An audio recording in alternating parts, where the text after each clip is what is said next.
أعوذ بالله من الشيطان الرجيم. بسم الله الرحمن الرحيم.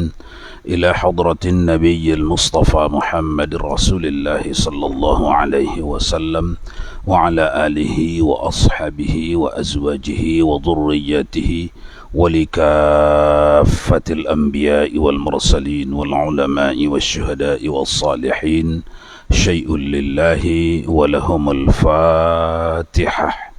أعوذ بالله من الشيطان الرجيم. بسم الله الرحمن الرحيم.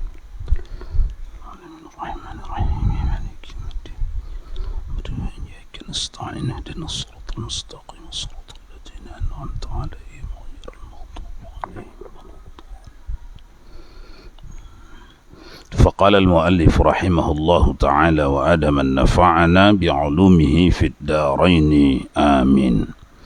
Tuan-tuan jamaah salat maghrib dan majlis ta'lim Masjid Baitur Rahman rahimakumullah. Kembali kita dalam pengajian akidah yang merujuk kepada kitab Aqidatun Najin halaman 213.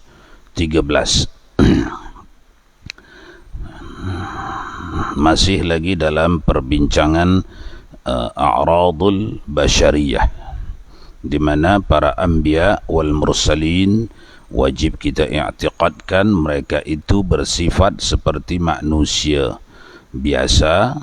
Maka sifat-sifat manusia biasa ada pada mereka, tapi sifat-sifat yang tidak merendahkan, menghinakan mereka.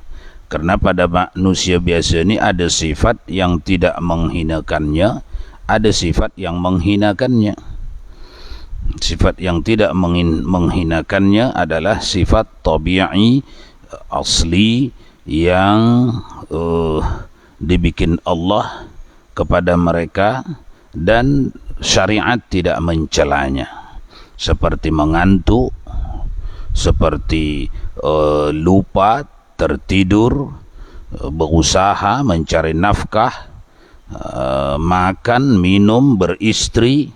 Itu semuanya sifat-sifat manusia tabi'i yang berlaku kepada manusia biasa dan berlaku kepada anbiya wal mursalin. Dan setengah daripada beberapa faedah itu ya.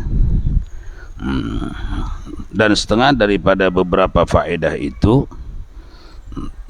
tersabar daripada dunia. Artinya tersabar bagi orang lain daripada mereka itu daripada dunia. Bermula yang demikian itu bahwasanya apabila melihat oleh manusia akan maqam segala penghulu yang amat mulia yang bermula mereka itu pilihan Allah subhanahu wa ta'ala daripada segala makhluk Allah dan pilihan Allah daripada segala hamba-hamba Allah, nescaya barang yang jatuh bagi mereka itu daripada demikian itu a'rad. Itu a'rad lah. A'rad. Apa itu? Kejadian. Dibikin Allah mereka lebih daripada manusia biasa. Niscaya senanglah hatinya dan tersabarlah ia daripada dunia. Jadi sepanjang dicermati kehidupan anbiya wal mursalin, maka akan jelas terlihat di situ disengajakan Allah mereka itu kadang-kadang terlibat dengan perbuatan manusia biasa, padahal aslinya mereka itu sudah ditunjukkan Allah dengan jelas kepada manusia. Mereka itu sebaik-baik akhlak, setinggi-tinggi ilmu, seamanah-amanah orang, sefatanah, secerdas-cerdas orang. Itu sudah dinyatakan Allah bagi anbiya wal mursalin.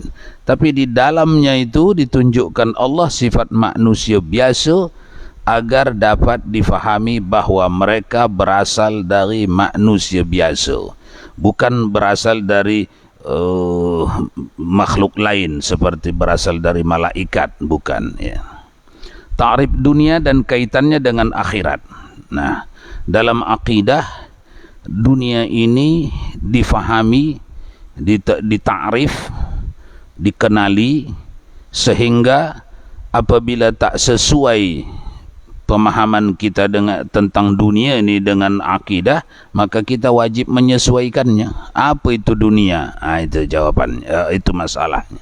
Jawabannya adalah Syahdan, murad dengan dunia di sini segala harta dan segala yang mengikut bagi harta. Seperti kemegahan, kesenangan dan segala yang lezat-lezat. Dan adapun dunia pada kata musannif wa adami ridahu biha dara jazain li anbiya'ihi wa awliyaihi, di pangkal itu. Apa maksudnya itu? Kata-kata itu ada di pangkal itu, maka maksud dengan dia barang yang antara langit dan bumi atau jumlah alam. Jadi maksudnya itu, tuan-tuan, apapun yang ada di antara langit dan bumi, itulah yang bernama dunia.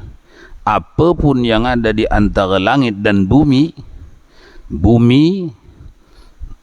baik lapis 1, lapis 2 dalam ilmu akidah, tapi yang kita dapat kenali, rasakan adalah lapis 1 saja. Ini semuanya dunia. Di permukaannya, di lautnya, di udaranya, di angkasa, merupakan oksigen, merupakan udara, merupakan matahari, bulan, ini semuanya masuk di dalam dunia. Namun dunia ini di dalam akidah, pemahaman akidah akan dibelah, akan dibagi dua. Satu, dunia yang manfaat untuk dibawa ke akhirat. Yang kedua, dunia yang tidak manfaat untuk dibawa ke akhirat. Para anbiya wal mursalin tidak akan mengambil dunia yang tidak manfaat di akhirat. Kalau yang akan merendahkan mereka, sudahlah, mereka tidak akan bawa. Oleh karenanya, sepakat ahli akidah, para anbiya wal mursalin dipastikan tidak akan mengerjakan yang haram. Sedangkan yang makruh pun mereka tidak kerjakan, apalagi yang haram. Nah, dunia itu, misal makanan, minuman, pakaian, tempat tinggal, dunia. Tapi makanan yang membawa quwwah, membawa kekuatan untuk mentaati Allah, tidak dikatakan dunia. Akhirat itu. Memberi makanan kepada orang agar dia kuat taat kepada Allah, tidak dikatakan memberi dunia kepada orang itu. Memberikan akhirat. Memberi minuman, memberi pendidikan kepada orang yang membawa dia quwwah, kekuatan ke akhirat, tidak dikatakan dunia. Itu dikatakan ukhrawiyah, akhirat. Dan setengah daripada beberapa faedah. Silakan siapa yang nak membacanya. Dan setengah. Bismillahirrahmanirrahim. Dan setengah daripada beberapa faedah itu menjangkakan bagi kekejian kadar dunia itu pada Allah Ta'ala. Artinya karena mengingatkan akan orang yang lain bagi kekurangan kadarnya pada Allah Ta'ala. Dan bermula yang demikian itu karena bahwasannya apabila melihat oleh umat akan mereka itu, berpaling mereka itu daripada dunia akan sebagai berpaling orang yang berakal daripada bangkai. Nescaya teringat dan terjaga oleh mereka itu bagi kekejian kadarnya pada Allah Ta'ala. Dan kerana inilah berpaling Nabi daripada dunia itu serta kuasa ia meluaskan di dalamnya. Maka adalah ia memakai kain yang bertampung dan kain bulu, dan memakan ia akan makanan yang kurang-kurang, dan duduk ia di atas tanah dengan tiada lapik, dan makan ia di atas tanah. Dan bersabda ia, aku hamba, makan aku seperti barang yang memakan hamba, dan duduk aku seperti duduk hamba. Dan Sebentar, sampai situ dulu, karena ini beberapa riwayat yang disambungkan. Aku ini hamba, makan aku seperti barang yang memakan hamba, duduk aku seperti duduknya hamba. Ini hadis yang disahihkan oleh Imam Bukhari dan Muslim ini bukan memaknai tak boleh kalau Nabi makan makanan yang murah, pakaian yang murah, tempat tinggal yang sederhana. Bukan tidak boleh umatnya memakan makanan yang enak, namun Nabi sebagai uswatun hasanah, contoh terbaik. Jadi umatnya ini ada yang mampu makan makanan enak, ada yang tidak mampu makanan enak. Kalau Nabi sebagai panutan, sebagai bidikan, sebagai figur makan makanan enak, orang ni mampu menirunya karena dia kaya raya. Orang ni tak mampu menirunya karena dia miskin. Jadi tidak bisa diikuti orang ni nabinya. Faham ya? Maka Nabi tidak di sini, tapi Nabi di sini. Sehingga orang yang kaya raya ni bisa tak mengikuti nabinya ini? Bisa. Apa susahnya tak dimakannya makanan enak? Nah apa? Atau enak yang ada tu dibaginya sehingga kurang enak, dibanyakkannya sehingga dapat banyak orang. Kenapa? Tapi orang yang tak mampu beli makanan enak, tetaplah haluannya, panutannya, ikutannya, nabinya baginda sallallahu alaihi wasallam. Begitu dalam urusan makanan, minuman, pakaian, harta benda, begitu.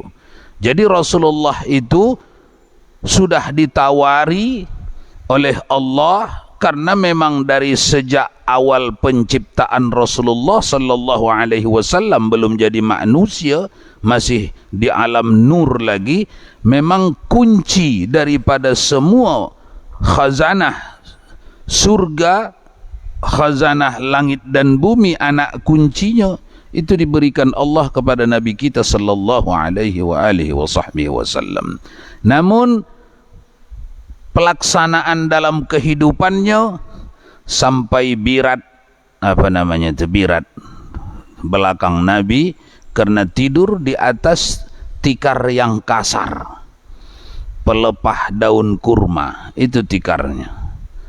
Sehingga Umar bin Khattab agak komplain sikit, malu kami, Nabi kami begini. Padahal orang yang raja-raja yang kafir, ingkar kepada Allah, Raja Persia, Raja Romawi, mereka tidur di atas kasur empuk. Raja kami macam inilah, tidur di atas pelepah kurma. Tak bisakah ya Rasulullah engkau mintakan kepada Allah agar dikasih Allah sedikit daripada nikmat dunia? Kata Nabi, bukan sedikit. Bahkan di riwayat yang lain, langsung belum Nabi menjawab, langsung datang malaikat untuk membagi khazanah, anak kunci seluruh perbendaharaan alam semesta. Menunjukkan bahawa bukan Nabi tak ambil itu, tak pilih itu, tapi uswatun hasanah. Nabi adalah contoh, Nabi tauladan, idola, ikutan bagi semua umatnya, yang kaya dan yang miskin, yang susah dan yang senang. Berikut ini dibincangnya juga sebahagiannya di bawahnya, silakan lanjut baca. Dan duduk ia di atas tikar dan atas kulit yang disamak, dan terkadang tidur ia di atas tikar daun tamar yang kasar-kasar. Maka berbekas pada tubuhnya yang mulia, yakni pada lambungnya, dan masuk Sayyidina Umar kepada Nabi sallallahu alaihi wasallam. Dan ia berguling di atas tikar daun tamar, dan sanya telah berbekas pada lambungnya, dan bertelekan ia di atas bantal daripada kulit kambing yang diisi dengan sabut pohon tamar. Maka menangis Sayyidina Umar, maka bersabdanya, apa yang sebentar, supaya bisa kita meresapi, harus kita bawa ke dalam relung jiwa. Itulah fakta. Di dalam Bukhari, di dalam Muslim, di dalam Abu Daud, Tirmizi ditulis itu. Itu faktual, bukan ecek-ecek itu. Kulit kambing dibulatkan, dimasukkan ke dalamnya sabut kurma, sabut pokok kurma, ada pelepah kurma, masukkan ke dalam. Itu bantal Nabi. Coba bayangkan, bandingkan dengan bantal kita tu. Subhanallah. Itu penghulu alam semesta, Sayyidil Anbiya wal Mursalin. Penghulu semua nabi, penghulu semua rasul, Khatamul Anbiya wal Mursalin, Sayyidil Khalaiqi wal Bashar, pemimpin semua makhluk. Itulah Nabi. Ini gunanya ni apa? Sesusah apapun kehidupan kita, itu tidak ada masalah. Nabi yang dapat mengambil bantal empuk, Nabi pakai bantal kulit kambing, supaya sejajar bisa kita tahu Nabi turun ke bawah, mendekatkan diri ke kita, mendekati kita yang memang tak mampu membeli bantal bagus. Itu hikmahnya, ya. Jadi kita tidak ditinggalkan, kita didatangi ke bawah.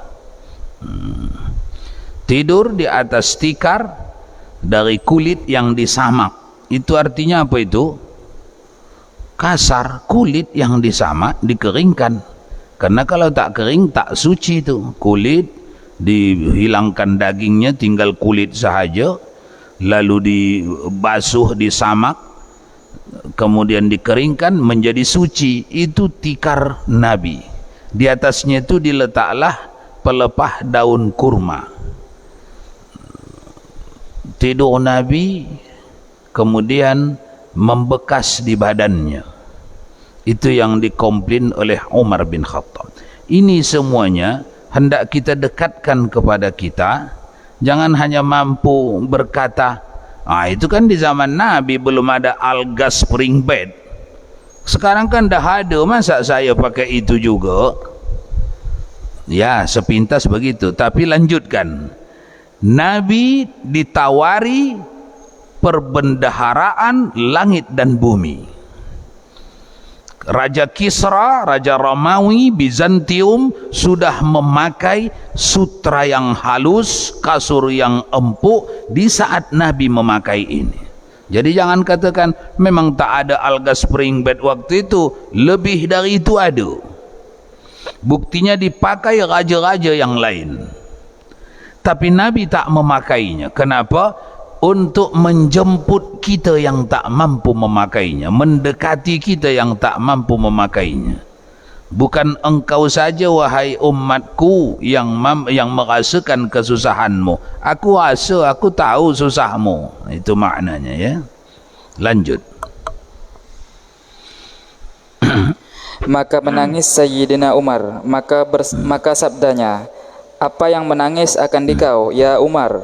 Sembahnya, teringat aku akan Kisra dan Kaisar, yakni Raja Farsi dan Raja Rom, padahal mereka itu seteru Allah di dalam kain sutra, dan engkau Rasulullah dan pilihannya daripada segala makhluk di atas tikar tomar ini.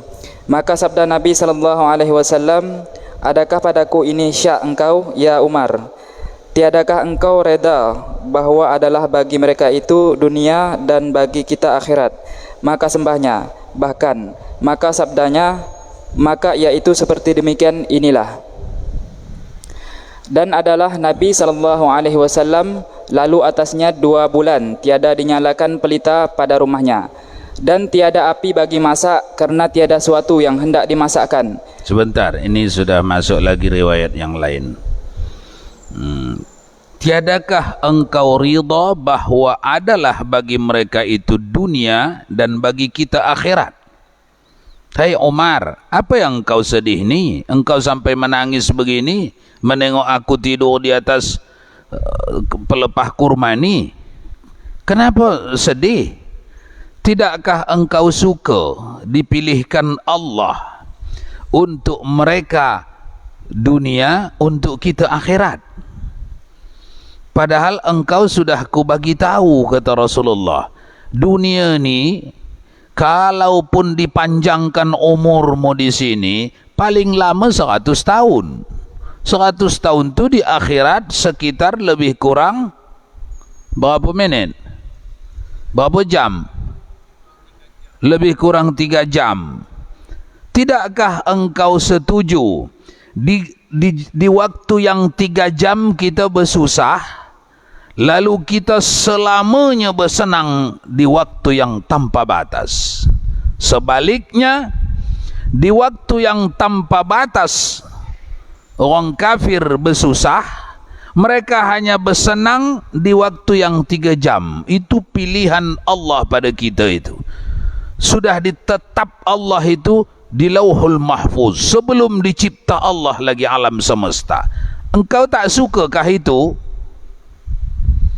Itu pertanyaan tu tuan-tuan, jangan cukupkan hanya sampai kepada Umar bin Khattab.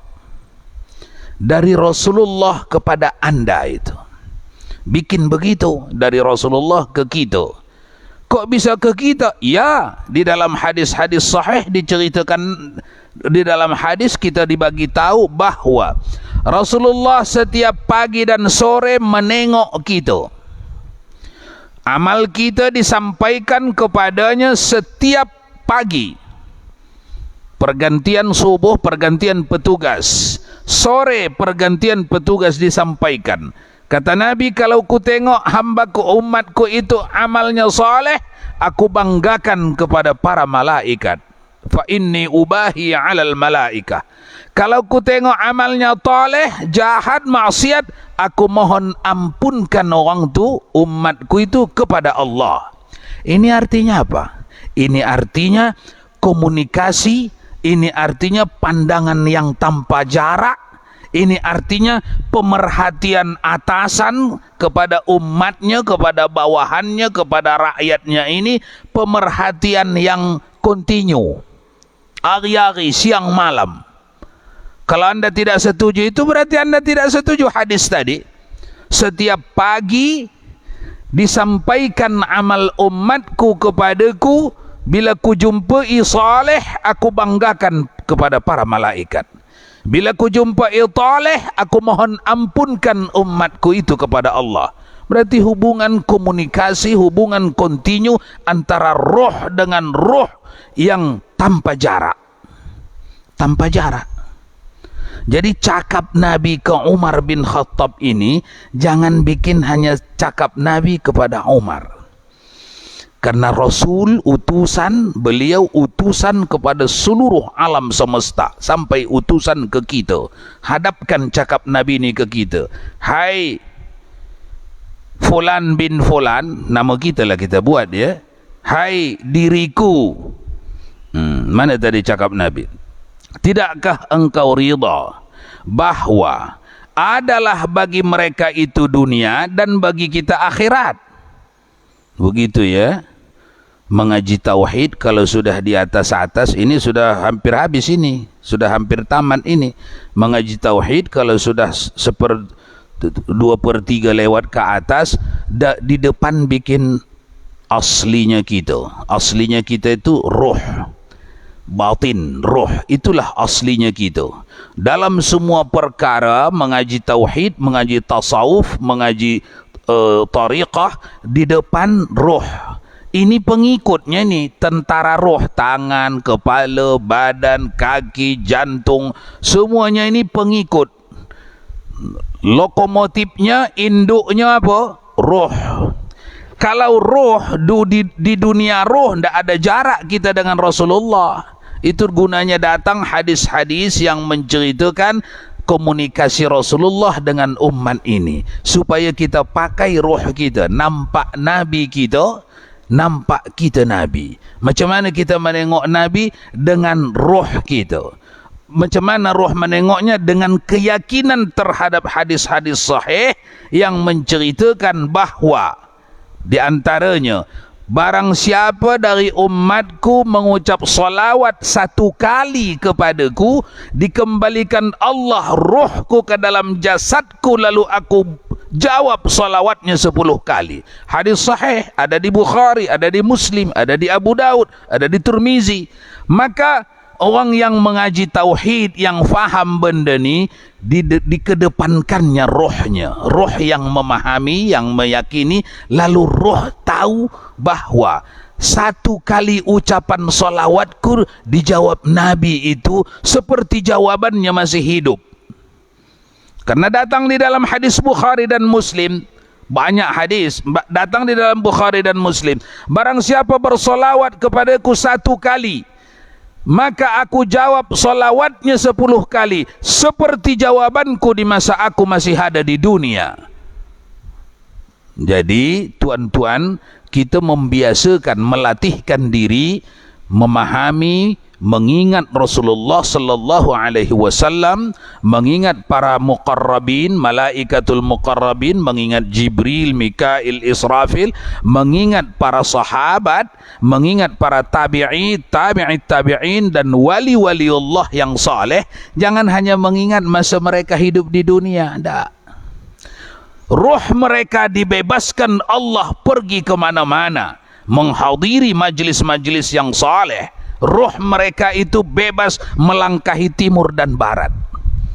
Roh para anbiya, roh para aulia, roh para salihin, begitu. Jadi ketika kita bercakap dengan mereka, mengingat mereka, kita tidak bercakap dengan yang sangat jauh di balik tembok di Madinah. Tidak. Kita sedang bercakap dengan yang ada di hadapan kita. Rasulullah sallallahu alaihi wasallam dipastikan di dalam hadis-hadis sahih, barang siapa membaca solawat kepadanya satu kali, dijawabnya solawat itu 10 kali. Dijawabnya solawat itu seperti jawabannya kepada sahabat yang mengucap solawat di masa hidupnya. Inilah yang membuat kita berbeza dengan orang-orang yang tidak mempercayai bahawa Rasulullah qad intaqala ila rafiqil a'la. Para ulama sufi tak mau menyebut Nabi mati.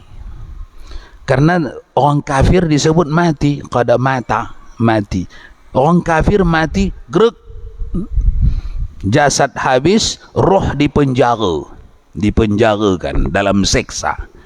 Tapi roh anbiya wal mursalin, roh al ulama as-salihin tidak dipenjara. Pas baru mati saja pun tidak dipenjara, langsung dibawa ke tempat peristirahatan. Muncul di dalam hadis Bukhari dan Muslim, dibawa ke peristirahatan. Ini tempatmu, ini ruang makan, ini minuman, pakaian, ini saudara mara. Kemudian ditunjukkan orang-orang saleh yang telah mendahului, yang duluan matinya, dipertemukan mereka bersama di sana. Ini isyarat bahawa i'tiqad kita mati hanya perpindahan dari satu alam yang bernama alam syahadah pindah ke alam yang lebih lengkap, alam yang lebih baik, alam yang lebih canggih dari ini, namanya alam barzakh. Hanya pindah. Bahkan itu bahagian dari i'tiqad ahlus sunnah wal jamaah asy'ariyah maturidiyah. Wajib mengiktikadkan bahawa kematian hanyalah pindah. Qad intaqala ila rafiqil a'la. Hanya pindah ke dunia yang lebih canggih. Rafiqil a'la, lebih baik. Jadi yang kita sedihkan pada saudara yang mati, guru-guru yang mati, itu yang kita sedihkan adalah sedihnya tak dapat lagi kita mengambil manfaat, mengambil barakat, mengambil nikmat Allah melalui dia. Itu yang kita sedihkan. Bukan sedih kita, alamak, terhina lah itu guru kami itu mati dibunuh orang. Tak terhina mati dibunuh orang. Alamak, tak ditolong Allah lah itu guru kami itu mati ditikam orang. Tak terhina ditikam orang. Siapa yang mau mengatakan Ali bin Abi Thalib terhina? Tak ada itu. Matinya tikam orang. Siapa yang mau mengatakan Umar bin Khattab mati dalam terhina? Tak ada orang itu, kecuali musuh Allah. Matinya ditikam orang. Jadi mati beserta sebab-sebab mati itu bukanlah sesuatu yang menghinakan seseorang yang saleh kepada Allah Subhanahu wa taala. Lanjut dulu.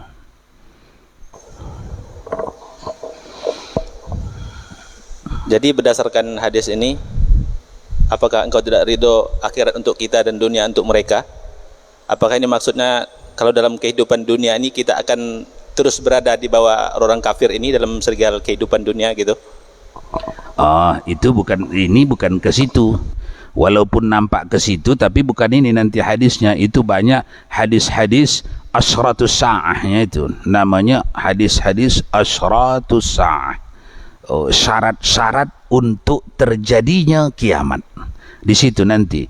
Jadi ini sudah dibikin Nabi petanya, sudah dibikin Nabi apa namanya itu, miniaturnya. Memang makin ke ujung ini makin lemah orang beriman, makin kuat orang kafir, melemah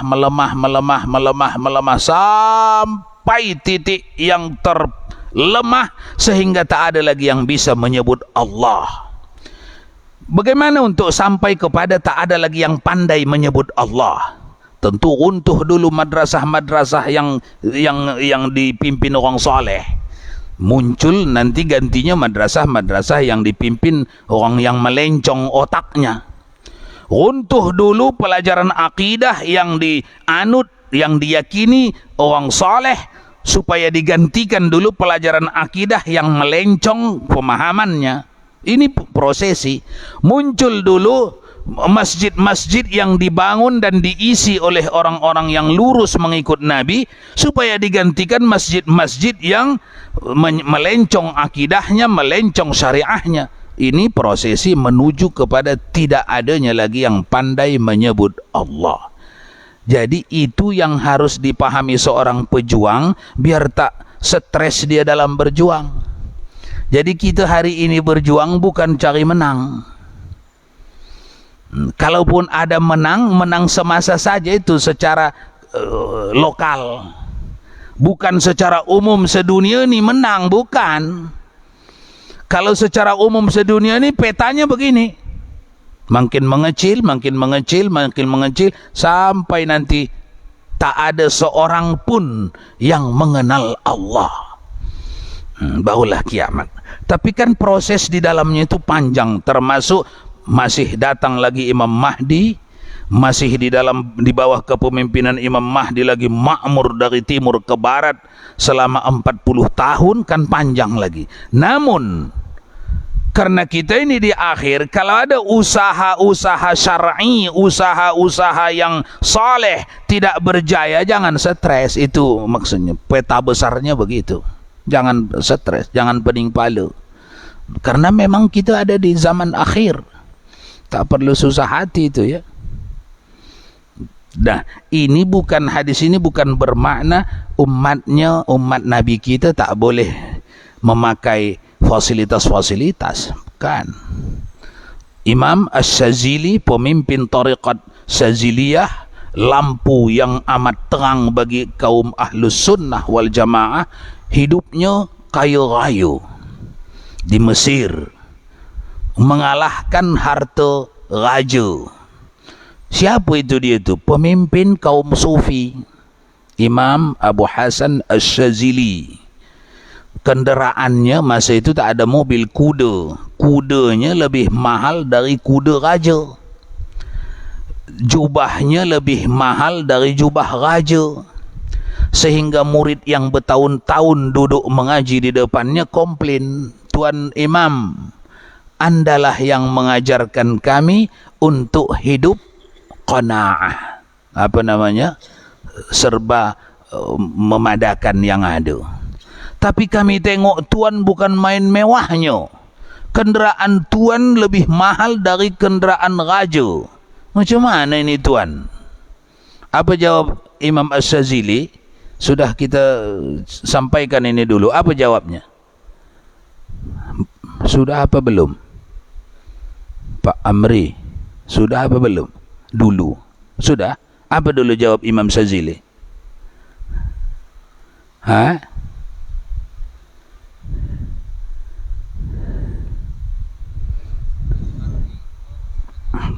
Ya. Kalau kalbu, aslinya kita ini roh. Kalau roh itu, kalbu kita sudah mampu menerima harta yang banyak, tak menguasai dia, tidak membentuk dia, tidak menguasai dia, tidak memerintah roh kita, silakan. Tapi kalau harta tu yang menguasai kita, keinginan harta tu yang kita ikuti, bukan keinginan kita yang diikuti harta tu, jangan banyak harta, merosakkanmu, mencelakakanmu. Atau dengan bahasa lain, kalau harta tu tak sampai ke dalam jantungmu, hanya sampai di tanganmu, silakan. Kalau harta sampai di tangan saja, hanya kita miliki dia, kita arahkan dia ke mana-mana. Tapi kalau harta masuk ke dalam hati, ke dalam jantung, dikuasainya lah kita, dia pula lah mengarahkan kita ke mana-mana. Itu jawaban Imam Asy-Syazili, itu ditulis di dalam manaqibnya. Itu ditahu orang sedunia ni dan jadi pelajaran itu bagi orang yang mengaji tasawuf. Sedunia ni datang dari dia. Jadi beliau salah seorang bukti banyak sebenarnya. Imam Ghazali itu bukan orang miskin. Imam Ghazali waktu memimpin universitas apa namanya itu, An-Nizam, tukang sapu di kantornya itu bergaji 3 ekor unta sebulan. Kalau dibelikan gajinya 3 ekor unta sebulan. Unta masa itu kenderaan mewah. Jadi 3 biji dapat beli mobil mewah sebulan. Itu gaji tukang angkat air di kantor Imam Ghazali, Nizamiyah, kampus terkemuka pada waktu itu di dunia. Dan kampus serta mahkamah, apa namanya itu, departemen kehakiman begitu. Kalau hari ini 3 biji mobil mewah kira-kira berapa juta itu? Jangan mobil danga-danga, mobil mewah lah, berapa gaji itu? Setiap bulan dia mampu membeli mobil mewah 3. Berarti gajinya berapa itu? Berapa? 1,5 M. Taruhlah setuju kita, 3 biji mobil mewah dapat itu. Mobil mewah apa katnya itu 3 biji 1,5 M. Tapi tak apalah, segitulah gaji tukang angkat air. Tukang angkat air di kantor Imam Ghazali. Anda dapat bayangkan bagaimana gaji Imam Ghazali, rektor Universitas Nizamiyah, yang datang ilham Allah kepadanya, ditinggalkannya, diserahkannya itu kepada wakil, dia pergi uzlah, suluk, masuk ke ke lambu, lalu beribadah kepada Allah. Dalam suluk itulah dia menulis kitab terakhirnya, namanya Ihya Ulumuddin. Sampai ke hari ini sepakat ilmuwan Islam dan ilmuwan yang non-Islam mengatakan belum ada kitab tulisan manusia yang lebih baik daripada yang ditulis oleh Imam Al-Ghazali dalam urusan tasawuf. Jangan sepele awak. Itu nampak banyak di kedai-kedai buku. Tak hebat awak kalau tak ada di rumah awak itu. Tak hebat awak. Kenapa? Itu mutiara terang yang datang dikirimkan Allah kepada orang beriman. Itu lampu penunjuk, guide kehidupan dalam urusan kalbu, dalam urusan sufi. Tahu-tahu awak tak ada di rumah awak itu. Hau-hau awak. Keuangan awak, keuangan cetek itu, tak mampu membeli apa? Membeli Ihya Ulumuddin. Hanya mampu membeli rice cooker, blender, TV. Tak mampu membeli terjemahan Ihya Ulumuddin. Taruhlah Arabnya tak usah, terjemahannya beli. Mahal. Ui, mahal Ustaz. Saya menjumpai di masyarakat itu, mahal Ustaz. Karena awak kurang mau. Mana lebih mahal dari blender itu? Blender berapa? TV berapa? Lemari berapa? Baik. Jadi tibaqatun li muftadal maqam. Kita sesuaikan biar kita tidak dihina besok oleh mahkamah. Yang dipentingkan Allah, pentingkan. Yang kurang dipentingkan Allah, kurang pentingkanlah. Blender penting tak? Dipentingkan Allah tak? TV dipentingkan Allah tak? Penting mencari berita, tapi pentingnya utama tak? Nah, baru dilagalah. Mana lebih penting TV dari Ihya Ulumuddin? Dahulukanlah Ihya Ulumuddin. Sepeda motor penting tak? Penting. Ihya Ulumuddin penting tak? Sepeda motor jalan awak ke mana? Ke tempat pekerjaan. Ihya Ulumuddin jalan awak ke mana? Ke akhirat. Pergi ke pekerjaan berapa tahun? Selamat tak pencen lah. Kalau pencen mana diterima, awak lagi dah tua 50 tahun. Pergi ke akhirat berapa tahun? Khalidina fiha abada, selamanya. Maka perlu menempa kenderaan untuk pergi ke pekerjaan, tapi jauh lebih perlu menempa pekerjaan untuk pergi ke akhirat. Jadi harus adil ya. Itu namanya tibaqatun li muftadal maqam. Baju kenduri bukan main banyaknya di lemari awak berlapis-lapis. Bini pun begitu juga, banyak bajunya pergi pesta. Tapi telekungnya sekali 3 bulan tak bisa beli. Sekali setahun adalah. Itu pun kadang-kadang ada juga tahun yang tak membeli. Tengok masih agak bagus, tak payahlah beli. Awak tidak adil itu. Baju kendur, baju pesta bukan main banyaknya, bermacam-macam. Baju solat tak banyak. Tak adil itu. Baik. Faqis ala zalik, kiaskan kepada yang lain-lain. Habis.